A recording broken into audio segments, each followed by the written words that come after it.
How to fix PS5 data transfer not working. To fix PS5 data transfer not working, try 1. Update your consoles, PS4 and PS5, in their safe mode. 2.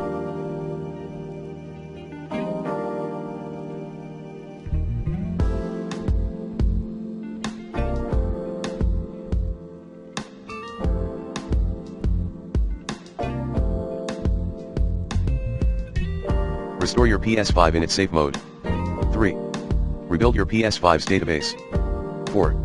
Make your consoles use the same, fast and stable, Wi-Fi, if possible, network.